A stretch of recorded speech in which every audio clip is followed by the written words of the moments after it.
A hora e a vez de se operarem milagres. Jesus veio à terra nascido como uma criança, como um humano normal, e ele se auto-intitulava Filho do Homem. Jesus queria ser reconhecido como homem. Ele, sendo Deus, abriu mão de suas prerrogativas divinas e veio à terra, se encarnou. Foi a única pessoa, não há reencarnação. Jesus se encarnou. Ele já existia em espírito com o Pai e veio a tomar forma de homem. Encarnou, nasceu como uma criança. Ele já existia quando foi colocado no ventre de Maria. Ele não foi gerado de homem e mulher, ele foi gerado somente no ventre de Maria, porque ele já pré-existia. Nasceu como homem e a partir dali foi totalmente homem. Em nenhum momento Jesus voou de um país para o outro, em nenhum momento Jesus desapareceu no ministério dele antes da morte, não. Depois da ressurreição, ele já assumiu o poder de Deus que ele sempre teve. Ele vai daqui para ali, para acolá, aparece em algum lugar, apareceu para os discípulos, subiu e diz que vai descer. E Jesus é Deus, tem todo o poder. Mas aqui na terra, durante aqueles 30 anos, ele se limitou. Jesus se limitou à forma humana e a todos os sofrimentos humanos. Ele passou pela dor, pela fome, pelas tentações, fraquezas, ira e tudo mais que nós passamos também. Ele veio numa época de grande ceticismo, incredulidade mesmo. Ele veio naquela época a uma região que estava em trevas. A Bíblia diz que a luz resplandeceu nas trevas. Eram trevas espirituais completas quando Jesus veio. E ele veio ser luz. O mundo estava naquela época, ali naquela região, cheio de demônios. Satanás havia concentrado os seus demônios naquela região ali da Judéia, da Galileia. A gente lê a Bíblia, a gente fica impressionado com a quantidade de demônios com que Jesus teve que lidar. Expulsava os demônios, libertando as pessoas. Mas as pessoas estavam também doentes. Havia doença de todas as origens, doenças naturais, doenças espirituais da parte de Satanás, doenças psicológicas, havia doenças de todo tipo. E Jesus curava todo tipo de doentes, expulsava todo demônio, e isso fazia parte do ministério de Jesus. Foi profetizado no passado, se cumpriu, e Jesus, nos 30 anos de vida normal, ele viveu uma vida normal, como um carpinteiro. Ele era filho de carpinteiro e também a Bíblia diz que ele era carpinteiro também. Foi um trabalhador, mãos calejadas, sabia o que é trabalhar, nunca comeu o pão da preguiça, não viveu à toa, não foi ocioso, não ficou perdendo tempo. Quando adulto, com 30 anos, já tinha encaminhado a família. O José, o pai adotivo, tinha morrido. Jesus cuidava da mãe e dos irmãos menores.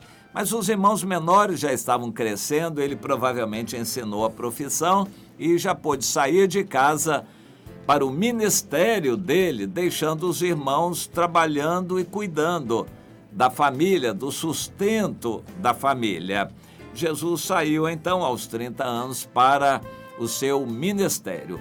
Ele foi batizado pelo João Batista no Rio Jordão, depois foi para o deserto para ser tentado pelo diabo, mas para fazer uma consagração em jejum, buscando poder, e se encheu do poder de Deus e saiu para o seu ministério.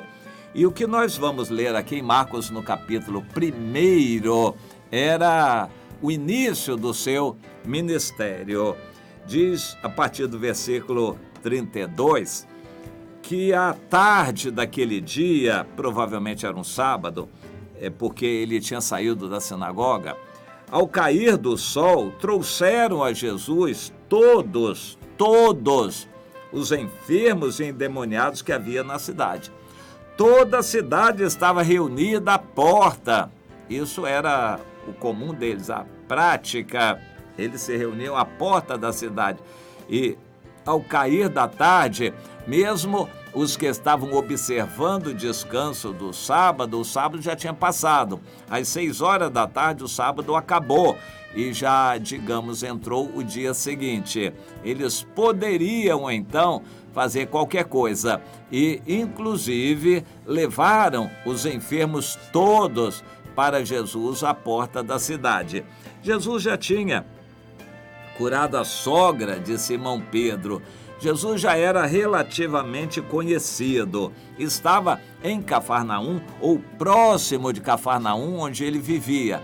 Jesus já estava razoavelmente conhecido naquela região. A sua fama já estava começando a correr.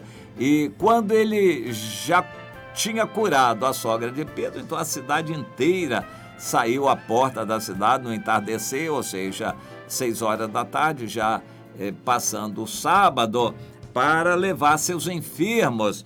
E a Bíblia diz que Jesus curou muitos enfermos de toda sorte de enfermidades e também expeliu muitos demônios, não lhes permitindo que falassem, porque sabiam quem ele era. Interessante, levaram todos os enfermos e endemoniados, mas ele curou muitos doentes e expulsou muitos demônios. Não diz que foram todos. Eu creio que isto é a realidade. Nem todos são curados, nem todos os demônios são expulsos. A pessoa tem que ter a sua participação, a vítima, digamos assim, da enfermidade ou do demônio, ela tem que ter a sua participação. Se a pessoa gosta das coisas do mundo, do pecado, de Satanás, dos demônios, ela não vai se ver livre dos demônios, porque vão achar legalidade para estar naquela pessoa. A pessoa própria precisa querer ser liberta. A própria pessoa precisa querer ser curada e ter fé para isto. Jesus deu exemplo, ficou famoso, muita gente ficou divulgando o que ele fazia. Ele mesmo recomendou que ninguém fizesse propaganda, nem divulgasse o trabalho dele. É muito diferente de pastores e líderes de nosso tempo, que só querem publicidade, fazem fumaça e se a galinha bota um ovo, eles cacarejam como se tivesse posto 20 ovos. Eles fazem propaganda da igreja, do que acontece ali, porque eles querem sucesso. Vão para a internet procurar viralizar, estão buscando o sucesso. Mas Jesus rejeitou o sucesso que Satanás ofereceu na tentação. Jesus recomendou que todos que estavam à sua volta não divulgassem a fama dele. Jesus saía de uma cidade para outra para não ficar famoso demais numa cidade. Ele não queria viver pela fama, ele não queria viver pela publicidade. Por isso ele recomendava: não diga nada a ninguém, acerte sua vida com Deus agora. Mas não adiantava, porque todo mundo ia falando e a fama dele correu o mundo. Ele tinha que continuamente sair daquela cidade para outra. Hoje não daria certo, porque os meios de comunicação são muito eficazes e as pessoas comunicam com as outras e aí não dá certo. Se ele está numa cidade, vai para a cidade vizinha, todo mundo já sabe que ele está indo para lá e até já chega primeiro que ele é lá. Mas naquela época não havia tantos meios de comunicação assim e dava certo essa estratégia. Saía de uma cidade, ia para outra, para outra, para outra. Ele não queria fama. mas ele sabia que em qualquer lugar onde ele fosse, o diabo sabia. E colocaria demônios na frente dele para desafiá-lo. E ele expulsou muitos demônios. Não expulsou todos, porque nem todos queriam. Aqueles gerazenos, por exemplo, ficaram até com raiva de Jesus, porque Jesus tinha expulsado aqueles 2.000 demônios, pelo menos 2.000, provavelmente 6.000, que era uma legião, mas pelo menos 2.000, porque tinha pelo menos um demônio em cada porco. E quando Jesus expulsou, os porcos endemoniados se precipitaram no mar da Galileia e morreram todos afogados. Foi um grande prejuízo. A população da cidade pensou: entre os porcos e Jesus, nós preferimos os porcos. Entre os porcos e a libertação desse endemoniado, nós preferimos os porcos. Então, que esse homem não esteja mais no nosso meio, porque vai causar muito prejuízo. Hoje, tem muita gente que prefere o dinheiro. Se arranjar um emprego, um trabalho, nem querem saber de igreja mais. Eles vão à igreja pedir a bênção, a cura. Vão à igreja pedir a porta de emprego, uma bênção material. Mas quando a bênção material saiu, eles ficam com a bênção e se esquecem do Senhor. Isso é o comum nas igrejas. As igrejas com gente interesseira, gente que só corre atrás das bênçãos. E os pastores e líderes inescrupulosos e mercenários, o que eles querem é fazer propaganda de bênçãos e milagres para atrair as pessoas, claro, para deixar algum dinheiro ali. E vão brincando com a religião desse jeito. E isso tem, de certa forma, trazido lama para a fama do Evangelho. O Evangelho tem se sujado perante as pessoas por causa desses maus testemunhos e escândalos que são cometidos. Mas nós não podemos deixar de crer nos milagres do Senhor. Nós vivemos uma época também de ceticismo, incredulidade, mas nós temos que continuar crendo. Jesus disse que o Espírito Santo seria derramado. A profecia de Joel, que foi lembrada em Atos, é que seria um derramamento do Espírito nos últimos tempos. Por quê? Por causa da necessidade. A incredulidade se multiplicaria, a falta de fé se multiplicaria e as pessoas iam precisar de mais milagres. Nós vivemos essa época. Jesus quer fazer muitos milagres. Meu irmão, ouse acreditar.